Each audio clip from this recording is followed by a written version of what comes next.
Well, howdy, folks. How are you tonight? I hope you've had a pretty good sort of a day. It's been a little bit chilly in my part of the world, but we come to expect that at this time of year. I guess if you're living further south than where I am, it's a lot bloody chillier and a lot wetter. I've noticed that we have a big rain event bashing the east coast of Australia at the moment. Melbourne, Victoria, New South Wales, Sydney copping it, I believe. And there is some chance that there will be some rain coming to Queensland a little later in the week. Isn't that all nice? Want to say g'day to a few people in early today, I've got to say.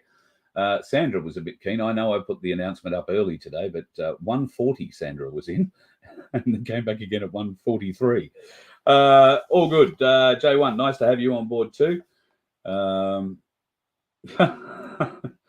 at looks like we're having a crack here at a limerick. I woke up this morning, wasn't sure who was worth listening to anymore. I thought we needed a voice of reason, one hope, a voice of freedom. Then the brown shirts kicked in my door. Good effort. Why are we talking limericks? Well, that's a bloody good question. How would you like to win yourself 10 ounces of silver? A silver bar, thanks to Ainslie Bullion, fabulous folks that they are there, have donated a bar to our members competition. So you just need to be a member to get involved with this. You can go to our website, vofhq.com. Vince did do a bit of work on it last night, was doing some work on it today. Hopefully everybody will be able to put their entries in from tomorrow. That's the hope at any rate. So if you want to win yourself a 10-ounce bar of silver, then you need to write a limerick. You need to include either the Voice of Freedom, Ainslie, or Freedom Financial Solutions in your limerick, and we will judge them first week next month, and we will award some winners. A 10-ounce bar goes to the overall winner, and we'll have 3 runners-up prizes of a silver coin each. So good luck. Get your thinking caps on and see whether or not you can't get a limerick to help us. Over the last couple of weeks, we've been trying to catch up with David Lurnpa Cole, who's been out and about on Langarrama. Last week, or I think the week before, they were out for their 8 days, I think it is, tour, where many people were introduced for the first time to some very special parts of Australia. Unfortunately, David wasn't able to join us on night one. They ran out of power or ran out of connection or whatever it was, but we managed to get him back in for tonight. G'day, Dave. Nice to have you back on, mate. You're looking pretty relaxed. Yeah, thanks, brother. Yeah, I'm actually pumped. We're busy getting ready for a camp starting tomorrow. So we've got another tour starting tomorrow. Wow. Yeah, it's going to be the first long tour, which is from Latakia country out into Nooka. So this actual tour hasn't occurred for over 15 years. Wow. So we're busy packing and getting everything ready, and it's exciting, brother, because the community hasn't some of the kids that were involved in the experience 15 years ago are now young adults, and they're again getting involved, and we're just prepping them and telling them, you have to pay attention, get involved, because you're going to be running this, not us. Yeah. So it's exciting times, brother. So any of those people that are coming on board to help you this time out, are they from the groups that you've been able to help through your programs over the years?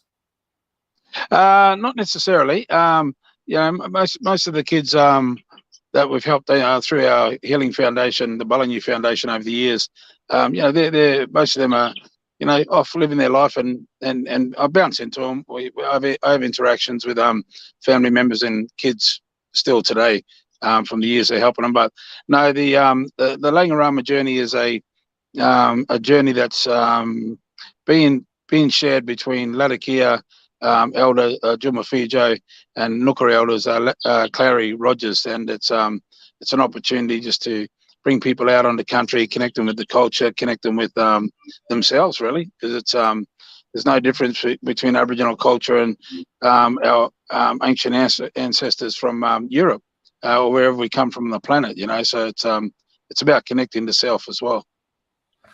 So it must be pretty amazing to see the looks on people's faces when you take them into country for the first time, and they have that awakening moment. Is that what we would call it, where they feel the spirit touch them?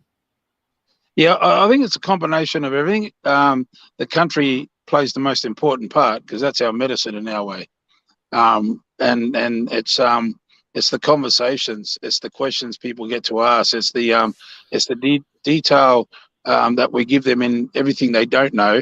It's an opportunity for people to come and ask the questions that they've always been ashamed to ask, or think are ignorant, or sometimes racist. It's nothing's off the table. It's all open, honest conversation. And by the time people finish the journey, they realise that not only have they not understood what Aboriginal people and culture and the land is about, but they forgot about who they were as well. And through getting to realise what the land means, and the culture and the ancestors and the spirit means to the people, the tribal people of this land, once people get to see that, they get to see it in themselves, and they get to remember who they are. And what we're seeing is profound shifts in people. It's more than you can call it a tour, but it's more than a tour, brother. It really is a life-changing experience. And I spent the other night with a brother who came out on the journey, and he just said, "This has changed my life forever." He said, "I'm going to go home a completely different person." And when you hear comments like that, it's more than just a tour. It's a journey. And it's a spiritual connection. Yeah, absolutely. I've actually been contacted by somebody in South Australia, a family in South Australia, who heard our conversations about this journey that you're putting together, the Langarrama Journey, and they were telling me that they have been caring for and have now taken in full time, I think, 2 young Aboriginal girls into their family. They already have a couple of kids, so they're sort of expanding their family. But it's important to them that these girls get to know their culture, and they're wondering if this sort of tour is not exactly the kind of thing that's required for maybe families who have adopted or fostered kids in from cultural backgrounds. Brother, without question, it's exactly the kind of journey that those children would enjoy. And not only would they enjoy it, but the family, the carers, the parents, they will get to connect not only with our culture, but with those kids on a deeper level. Once they hit that understanding together, it'll only solidify their relationship to allow for them to be able to do the best they can do by these kids, and for the kids to become the strongest they can become in that situation. So without question, brother, I know what it would bring to those kids, and I know what it would do to a family coming out together like that. So yeah, absolutely. Yeah, it would be a very unifying thing, a tremendous thing. Now, I'm just going to throw a couple of pictures up. Now, this is from your last trip out, is that right? Yeah. We went out and visited that was a fish trap. The guys are standing in. That was our meeting point at the start. That's where we started the journey. The fish trap was in the first photo. Hang on. Let me go back. I'll go back. That's the fish trap. Oh, that's all right. Yeah. That's an ancient fish trap there. Still in its position, and if the tribes were flourishing there, they'd still be using it. So it's a special spot. So we went there and spent the day there, and walked out and sat in it, and appreciated the energy and the beauty that it offers. Yeah, beautiful. Yeah, that's the guys are just weaving, doing some weaving. Wonderful. And and that was a beautiful day out. That was a culturally rich day that day. People got to immerse themselves in a fair bit of the stuff, doing fire lighting, making bracelets for the men. It was a beautiful day out, man, and everyone enjoyed it. And a few skills to be learned too. Absolutely, brother. You get stuck in the bush, you want to be able to have a feed, right? So we got everyone into the spear throwing with the woomras. That's a good shot in the background there. But you can just see the spear coming off the woomera. It's actually well-timed shot. Absolutely. So everyone got to do a bit of spear making. Got to do a bit of fire lighting. Everyone had a crack at the fire lighting. So I'm gathering you're not using flint or a big lighter. No, brother. Just the wood rubbed together, and it's harder than you realise. Hey, until you condition the hand, you'll either get blisters or you'll get tired. But it's a good workout. So you've offered to take another tour out next month in August, which a lot of Voice of Freedom listeners wanted to be involved in this one that's happening starting tomorrow, but the timeline to get it all organised was just a bit cramped. So you've made the offer that if we can get 20 Voice of Freedomers together, you'll be happy to take everybody back out again next month in August. Is that right? Yeah, in August. Yeah. We do have a July. We do have a 4-day, 5-night. 5-day, 4-night July tour. There's still a lot of spots there. We still need to fill that. We need to get at least 20 for there. 20 is the optimal to make the journeys viable and cost effective for making sure we can actually carry out everything we're doing. Sure. It's early days, and much of it's done for love, and that's why we're doing it, because we can see the beauty and the magic that's coming out of it. It's not about the money. And when it does see profit, that's going back into healing programs. So it's going to be something that's going to create longevity for the healing work that we need to do in our communities as well. But so we do have the July. We got we'd really like to fill the July journey. If people are interested in coming on the 5-day, 4-night July journey, jump on board and book in. And if you've got followers and a group that want to come on the August, we're happy to do another extended tour. If we don't fill up August, the one we're starting tomorrow will be the only long journey. And I'll assure you, when people see the outcome from that, they're going to be wanting to book in the August. So if anybody's interested out there, jump on. We need to fill the July. Come up for 5 days on that one, or come up for the 7-day journey in August. And both journeys are as amazing as each other. One's a bit longer, and we go out into the heart of Arnhem Land, and the fishing's a lot better out there as well. Got to be happy about good fishing, mate. You get sick of pulling them in out there, bro. Oh, I don't think that. Well, I know one bloke who'd never get sick of pulling them in. Put it that way. Yeah. Hey, well, bring him along. The Voice is reaching out to us, getting closer and closer. The Australian government has spent $31 million advertising a yes vote for this referendum. They have spent not one red cent promoting the no vote. This is, in effect, absolutely illegal on behalf of the government, but the government don't care. Who's going to stop them? The people going to stand up and say, hey, listen, you're doing that wrong? We're pretty weak at the moment doing that sort of thing. And the government is just rough riding over us. But it's $30 million, as far as I can see, that's wasted money, David, because we are running a very positive no campaign that seems to be running a great reach. Yeah, look. They did this with the what was it? The recognition campaign. They took 500 million from Aboriginal Health, and they pumped about 800 million into the recognition campaign, and papers were served on them in Parliament, cease and desist notice. And I dare say a tribal cease and desist notice would be warranted at this point, because here's the reality: the Australian people can't vote for us to be in their system, and the Australian government can't vote for us to be in their system. Every tribal person needs to be consulted, the full position explained to them in language, and then they need to make an informed decision as to whether they want to be a part of this corporation. Because here's the reality, brother. What they've just done to everyone for the last 3 years. Hey, bro, how are you? What they've just done to everyone for the last 3 years, what they're still doing to everyone, they did it with immunity because they're a corporation that make up their own rules. They're going to pass the yes vote through because they've already done their deals with the UN and the foreign powers and the bankers. And this is all about resource theft and a resource grab by the big corporates here, hiding behind the scene, controlling this corporate government. The big and the big international corporates and the bankers over there that are controlling this corporation. So they're going to pass a yes vote, and we're all done. Tribal and non-tribal people in this continent will have no claim, no rights to any land, to any assets, to anything whatsoever. And the foreign bankers are going to come in and rape and pillage, and we'll all just be told to sit down and shut up.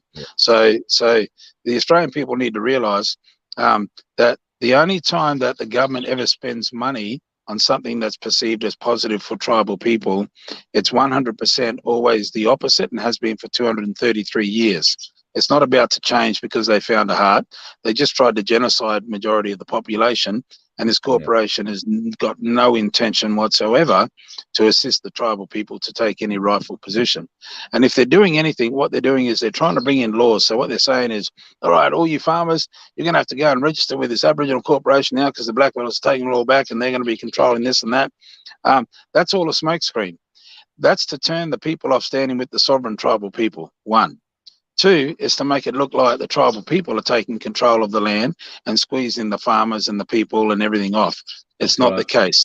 It's the corporation that's doing it. They're just using us as their smokescreen so that the people get turned off us, turn on us, don't walk with us with sovereignty, and they're going to have free reign to just destroy us all. So it's all smoke and mirrors, brother. I've watched it for my entire life. I've watched their tactics. And they've never, ever spent 1 cent on us. That empowers us, strengthens us, heals us, or improves us. And I am walking testament of that. I ran a healing program for over 17 years that saved hundreds of kids' lives, and they cut our funding because I exposed child abuse. And they cut our funding because my program emptied the child detention centre.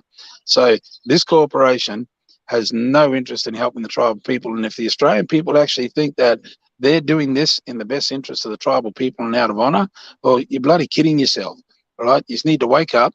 You need to realise that they've been bunging us for 233 years, and now they've started to grab yous, and they're going to hurt us all, and they're hurting us all, and they're going to destroy us all, all right? And now you're getting sucked into their left-hand, right-hand smokescreen play, and that's what this is. It's a big play. In the background, the deal's already done. I can tell you now, 51% of the Northern Territory is supposed to be claimed back under native title, right? Now, I've got the maps and I put it on. You can go to my Lurnpa page on Rumble, and you'll see in there genocidal land grab. When you look at that there, it'll bring up the maps and it'll show you that the entire Northern Territory has already been sold off and deal upstairs, darling. She's upstairs. The entire deal has already been done. All the lands have been sold off, and that includes the 51% that is purportedly claimed back by the tribal people in the territory. So even where it seems like native title has given back people's land, it hasn't.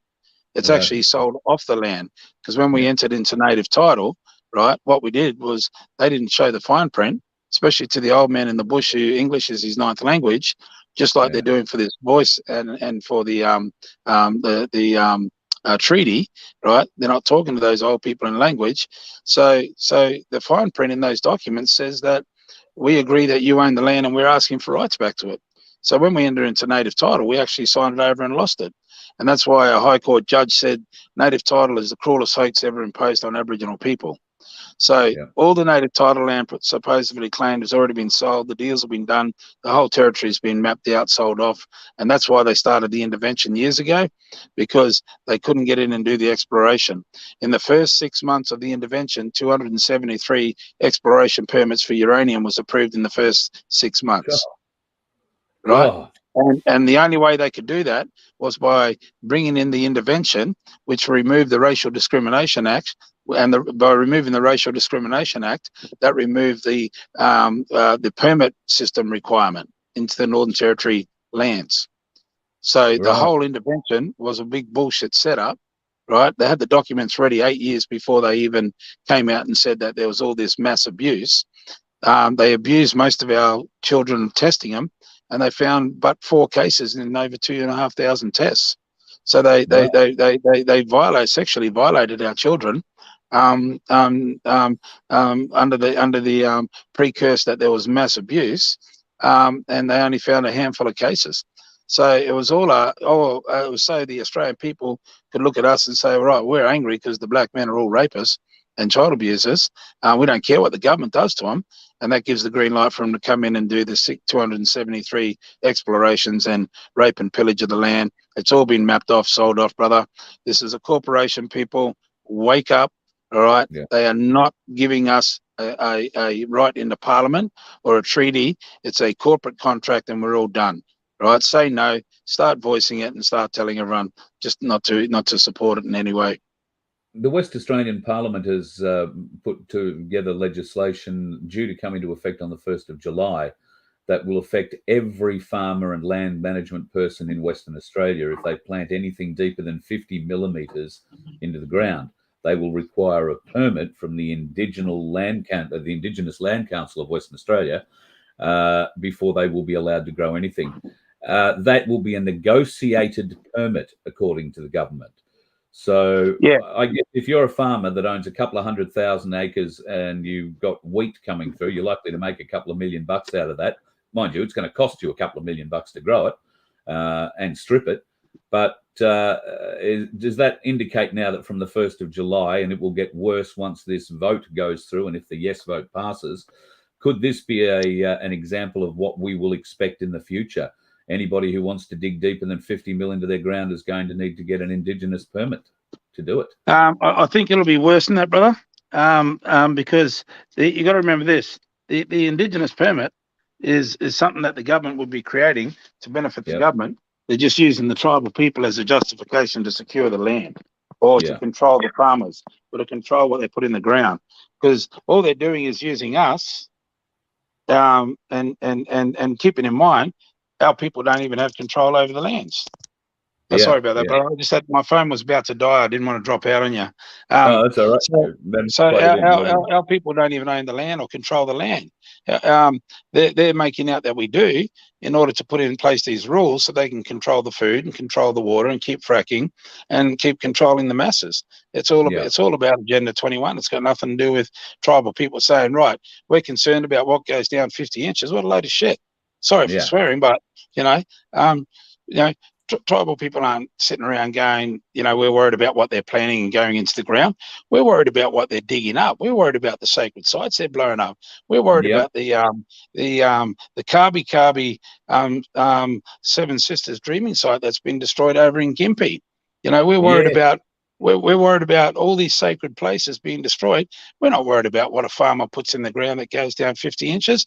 These idiots they put out this sort of ludicrous policy in order to, again, make it look like it's the tribal people. But I can assure you that no tribal people are sitting around going, we want to know what's going down 50 inches. They're more concerned about what's coming out 5 kilometres down. They're more concerned about what's been stolen and raped of their resources, keeping in mind that 85% of the world's gold comes out of one mine in WA alone. So they're not worrying about what the farmers are putting in the ground. I can assure you that all tribal people are concerned about the toxins and the poisons that go on to farming that goes in the ground, and that's something that we can clean up as we have better governance systems in on this continent. For the people, we can bring in organic fertilizer and organic stuff and make that stuff here. So they're more worried about what's been dropped onto the ground and going into the water table, not what's growing down 50 inches. So that's just a government ploy to control the farmers, the food, the people, and start to go from there. Right now we're implementing this, and none of it's got anything to do with the tribal people, I can assure you. An interesting question's been raised to me today about the census numbers. 2016 census indicated there were something like 450,000, for the want of a better term, full-blood Indigenous people in the country. Now there are 850,000. That was in the latest census. Are the Aboriginal people having a lot of sex and having a lot of children, or could the government be fudging the numbers here, trying to indicate that there is a larger Indigenous audience that they are catering to than in fact there really is? Well, we like everyone, we breed. We don't mind it. No, I agree. But 400,000 in 4 years? You know what happens when you enjoy the love, But no, it's on a serious note. You can be lonely out there under those stars. I understand. Yeah, no. Probably more lonely in the city, I tell you. But it's look, our population is increasing, but so is the suffering because of the poor service delivery. It's all by design. So let me give you an example. In 2011-12, $25.4 billion spent on 2.6% of the population to achieve negative outcomes. 2013-14, that increased to 30.3 billion for 2.8% of the population to achieve negative outcomes. 2015-16, that increased to 33 billion for just under 3% of the population to achieve negative outcomes. Now, our life expectancy is now 20 years.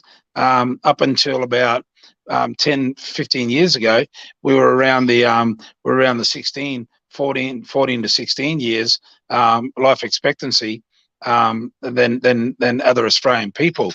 Now it's up to 20 years, so we're dying 20 years earlier. Our suicide rates have gone through the roof. We fill the prisons across the continent.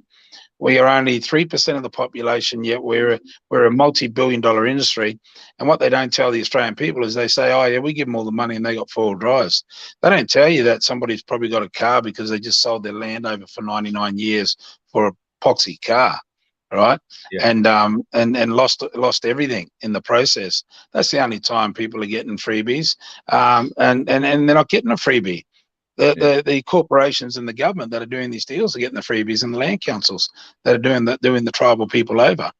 So the people are in poverty, the people are suffering, the people are destitute, and the services don't reach the people because that 33 billion, which is more than that now, goes into policing across the country.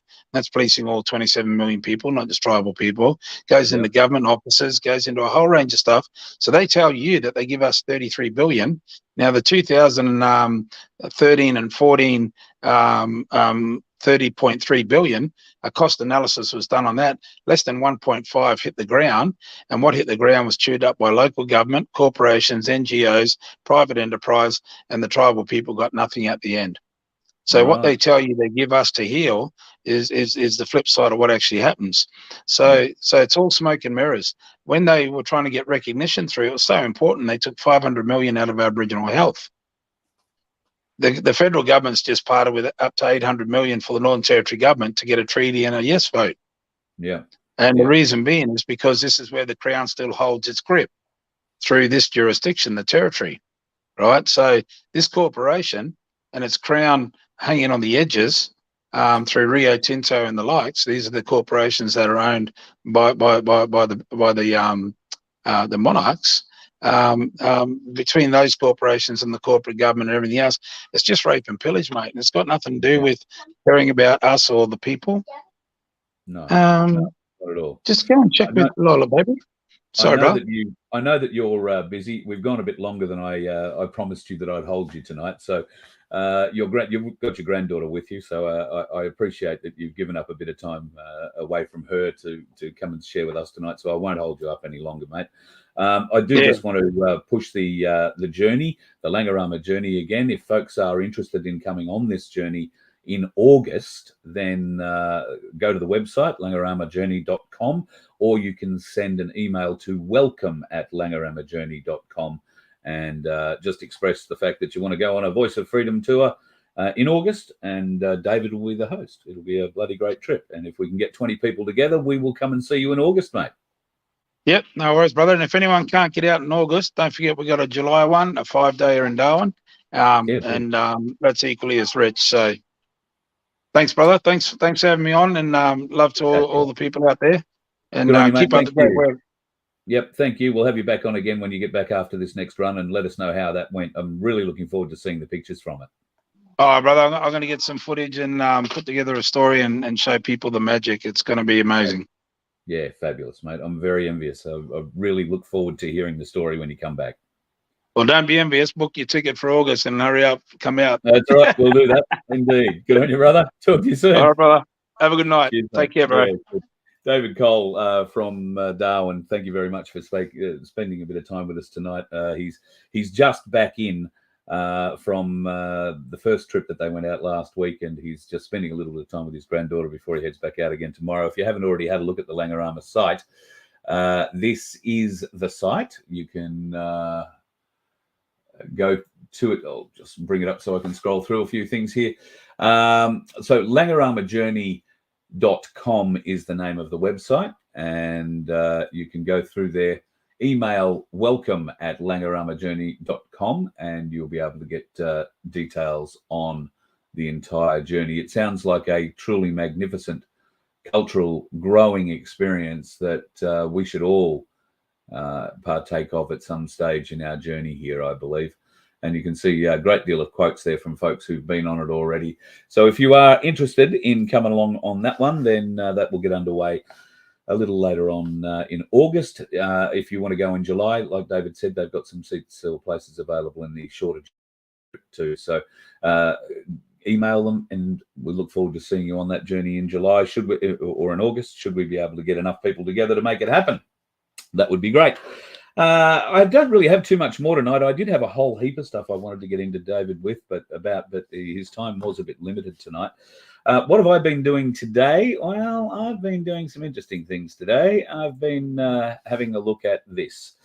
What is this, I hear you say? Well, this is Hunter Biden's laptop. I kid you not.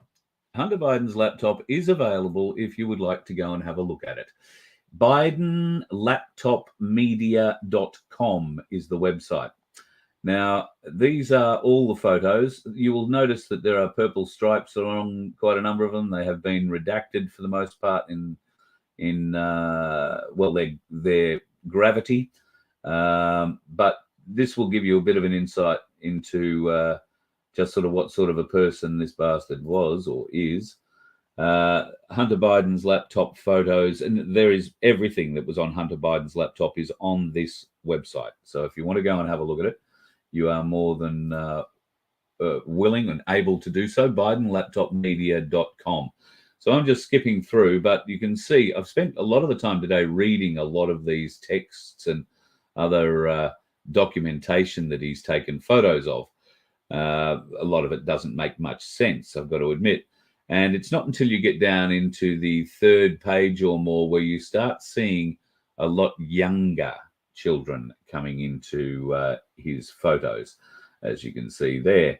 Now, there are 15 pages of these sorts of photos, 15 pages of it. There is another website dedicated to the documents that were on the web, that are on the laptop as well. So this, you can see he's taken multiple screenshots of different sorts of things, but information-wise, screen chats, and they prove reasonably interesting reading as well. How this man has not been arrested yet is testament to just how debauched and how out of control the American system is at the moment. Now, the FBI should be all over this. Instead, they've been cradling this laptop like it's, the world's greatest secret. And I guess for a large portion of the time that we've known about it, it has been one of the world's largest secrets. It's a desperately bad situation for Joe Biden and crew. Not just the picture images that we can see here. And if you choose to go and have a look at some of these websites, you'll see just what sort of work Hunter Biden has had done to his mouth in particular. All his teeth removed, essentially, and that has been because of the ice use. You can usually tell a good ice head by the way their teeth stack up. But his laptop holds many, many crimes. What is the FBI doing? Near as we can tell, absolutely nothing.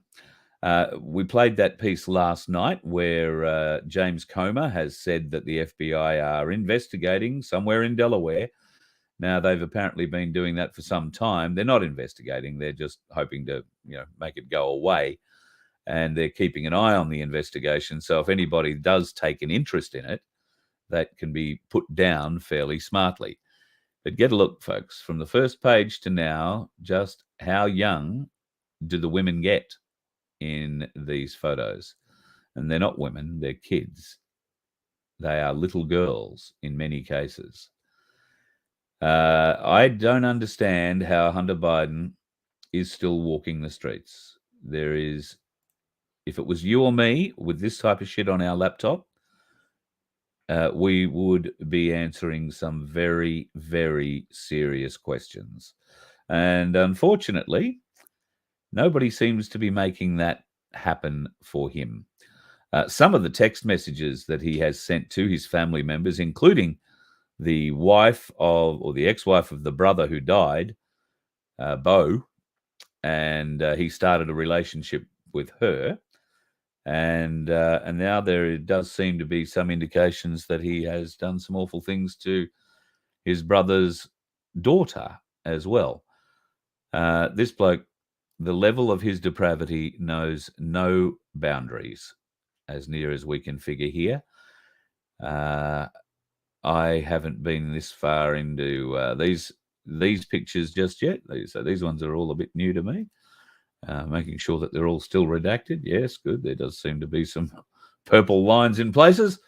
So yeah, if you want to go and have a look at any of this, the BidenLaptopMedia.com, just BidenLaptopMedia.com, and you will be able to get your fill of just how sick that bastard is. The FBI were in Australia toward the end of last month.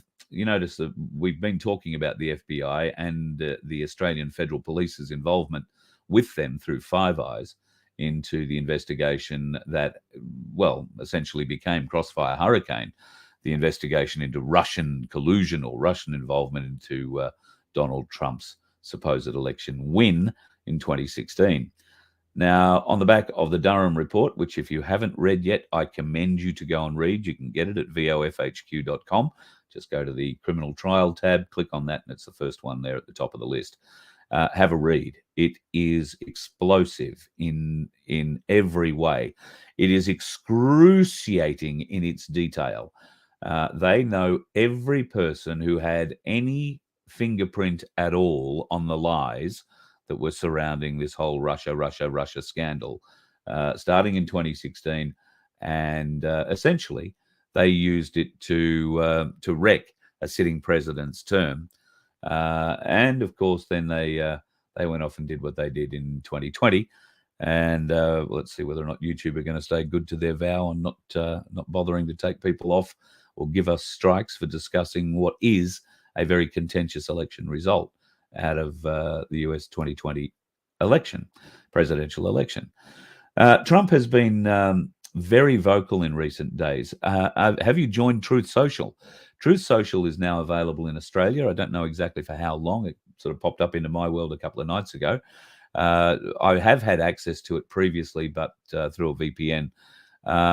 It is now available in Australia, so you can go to Truth Social and keep a bit of an eye on what's going on there. Donald Trump is using it as essentially one of his platforms to get his messaging out. It is worthwhile keeping an eye on too. There is a lot of other really good information coming through on it too. Not political, but generally about life, the universe, and everything as we expect it to be in the near future. You'll get a lot of quantum financial system information, a lot of financial reset information on there too. So Truth Social, probably worth going along and having a look at. It looks exactly the same as that other thing that we've been using that Zuckerberg put together. It looks very similar to that. Very easy interface. It should be pretty simple for people to pick up, and well worth going on and just having a look. Keep an eye on whether you don't have to be a Donald Trump lover. It's not about Donald Trump. It's about freedom. It's about truth. And there are plenty of other people on there telling the truth. It's pretty good to see, I believe, that a lot of the truth is now starting to come out. When I say a lot, well, bits that you and I have known about for the last 3, 4, or 5 years are starting to come out and are starting to be proven true. A lot of things surrounding the squirting thing that is now being discussed openly in mainstream media. The number of deaths that have unexplained deaths that have risen in the last 12 months or so. And I'd like to commend Malcolm Roberts and Senator Rennick for their efforts in Senate estimates committees, trying to get answers from various government departments about all this. I've been watching a lot of that sort of material over the last 3 or 4 days. And look, The public servants in this country all need to be sacked. They all need to be fired. They believe their job is to protect their job. Not necessarily the politicians, because politicians come and go. They don't really care what flavour politician is in charge of their job at the time, because they get to run the department, not the politician. Politicians come and go. Bureaucrats are career criminals. They all need to go. Some of those bastards I've been watching in committee for the last 2 days seriously could not lie straight in bed.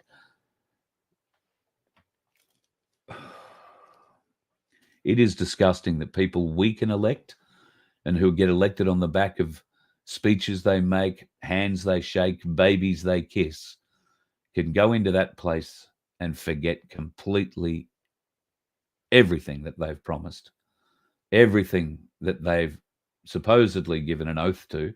Well, they haven't given an oath to the people, that's for sure. They've given an oath to their corporate masters, and that's it. And that's why they are shafting us. Why do we continue to let them? When your local politician walks down the street, abuse the bastard for not doing the right thing. Make him ashamed to come out on the street until he can start doing the right thing, until she can start doing the right thing. These people do not deserve our respect. These people are killing us. These people are supporting all the mandate bullshit, all the medical bullshit, and they have no balls. They are gutless pieces of shit who are willing to watch you and I die so that they can gain a little more power. These local representatives in your town do not deserve your respect. Do not show them respect. Turn your back on them. Shame them. That's what they deserve. Filthy pieces of lying shit. The sooner we clean out that parliament, folks, the sooner, the better it's going to be for everyone. And you know, the only thing I really, really wish we could accomplish with cleaning out this bloody parliament is we could put those bastards we clean out on the road and then clean them up. You let one ant stand up to us, then they all might stand up. Those puny little ants outnumber us 100 to 1. And if they ever figure that out, there goes our way of life. It's not about food. It's about keeping those ants in line. That's why we're going back. Does anybody else want to stay? Let's rock!